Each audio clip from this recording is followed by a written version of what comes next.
All right, so we're gonna go over positioning for forearm. So our patient looks like she has a right forearm problem. This one that hurts, ma'am? Yes. All right, scoot your chair over just a little. There we go. All right, so do we shoot forearm AP or PA, guys? AP. AP, right? Anatomic position. So we have an AP forearm. What's our SID for an AP forearm? 40 tabletop. 40 tabletop. We're already there. Perfect. Where do we center? Is there a specific point we center for the AP of the forearm? Mid-forearm. So just the middle of the forearm. All right. So let me have you lean forward. You would shield the patients from the waist down. You put the apron on them. If a patient wants the full apron, you can put the full one on as well. It's up to you. We're going to have the patient extend their arm in the true AP position. This is her left or right? Right. Right. So we are going to put the marker this way because we are going to look at these like this. So the top close to where the hand is. Central ray, mid forearm. Do we need carpals and elbow in this projection? Yes. How much of each? An inch. About an inch above and an inch below the joint that we're looking at. All right, so we got here, here. How do I know if she's in a true AP? Is there anything I can do to tell? Not the styloid process or something else. The mid. What was it again? The epicondyles.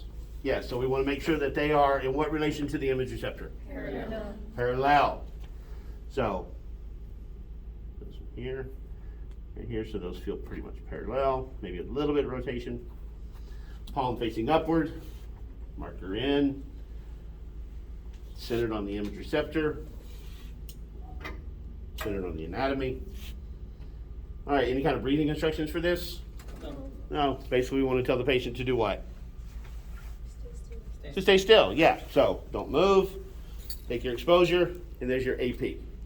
Questions about the AP? All right, what's next? An oblique, right? No. No oblique? No. So we're going to what? Lateral. Lateral. So if she was here, like that, right? What do y'all think? No. No. Why not?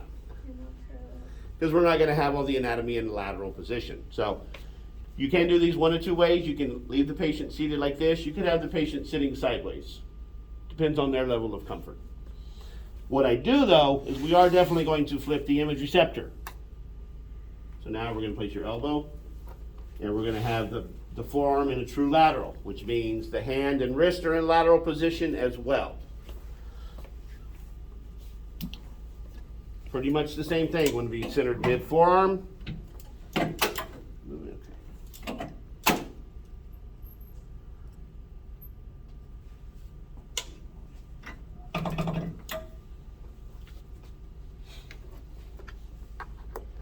Marker the same as we had it before. Patient can either extend their fingers like this or they can curl them under. As long as it's in a true lateral, then we're okay. So the last one, we wanted the epicondyles in what relation to the IR for the AP? Parallel. How do we want them in this one? Perpendicular. Perpendicular. Very good. So are we going to see both epicondyles in this? No. And we want them superimposed pretty much, right? So one here, and feel the other right under it. So we're good there. How much should we flex the arm? 90 degrees. Central ray. Shielded. Take your exposure. Questions about that? Nothing at all? We do shield for all of these, right?